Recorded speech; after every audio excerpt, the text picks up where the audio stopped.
For the sake of review, I will again give you the list of the 7 basic mediums. The 7 basic mediums, or media, are the means through which artworks are created. They include, number 1, painting.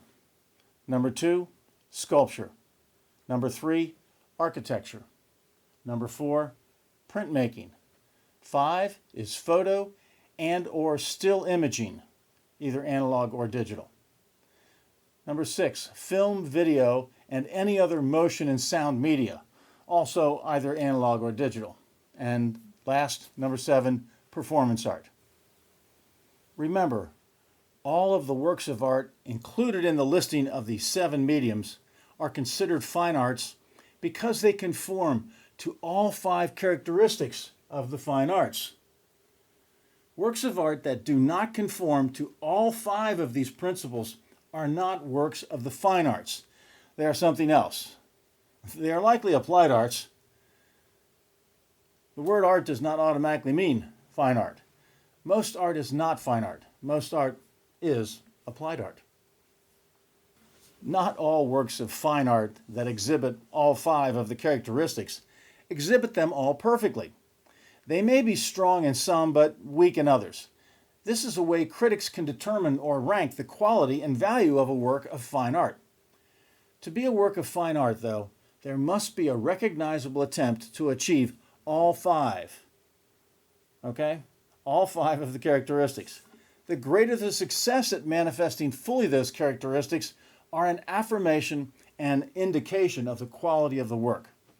Most works of fine arts that best exhibit the 5 characteristics are significant to the world of art and seem to have a greater influence on the world of art and the greatest number of artists.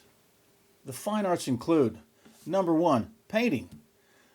Painting is applying a plastic color medium to a flat surface. Well, we've got 2 terms there we have to define. Plastic is something that's pliable and movable. So paint, which we can move around, we consider that to be plastic. Color. Yes, painting is about color. It's one of the things that it's about. Sure, there are monochromatic paintings, but for the great majority of works of art we put under the category of painting, they are colorful. Traditional surfaces traditionally include wood, canvas, paper, and plaster. Now, these are usually found in museums, galleries, private homes, and public buildings, and displayed on walls. Number 2, sculpture. 3-dimensional objects made of relatively permanent materials displayed both in and out of doors, usually viewed from 360 degrees, except in the case of relief sculpture, in which the sculpted pieces are bonded to a solid background of the same material. Now, examples would include Mount Rushmore, coins, and exterior and interior elements of Gothic churches. Architecture. Now remember, we're talking about the fine arts here, not the applied arts. In the fine arts, these are dwellings or structures of a symbolic nature, sometimes found at world fairs, the Olympics, many large monuments, and some individual homes.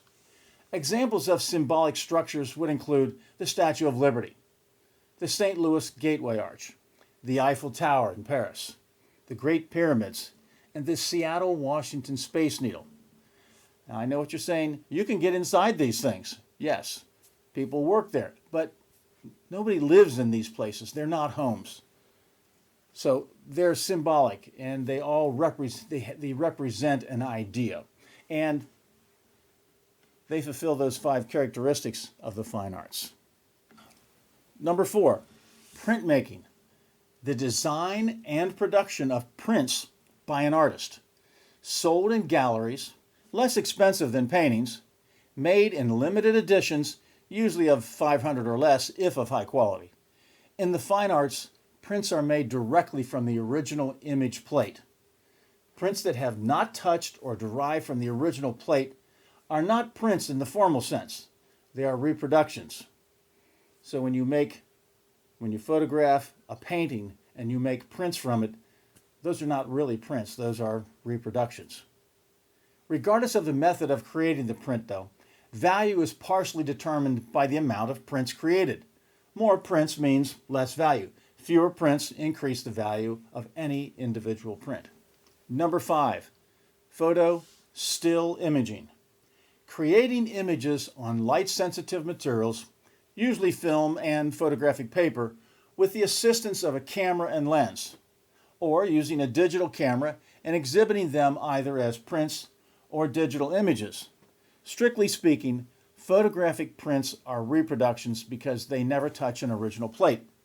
Also, because of their ability to be almost infinitely reproduced, they tend to be valued less than paintings. There are some exceptions to that.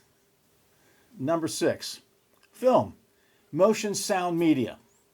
Images that incorporate motion and sound through the medium of either photographic film or electronic imaging. Images that are for the most part consumed or viewed by an audience or public for the purpose of intellectual stimulation. Remember, this is the fine arts. They have to fulfill these 5 categories.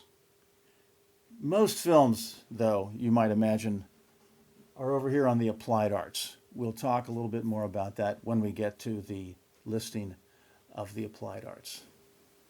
Number 7, performance art. The live performance of conceptual ideas, usually performed by the creator, with or without the use of props. This art form can be traced back to the work of the Berlin and Paris Dada artists from the early 20th century, like Marcel Duchamp.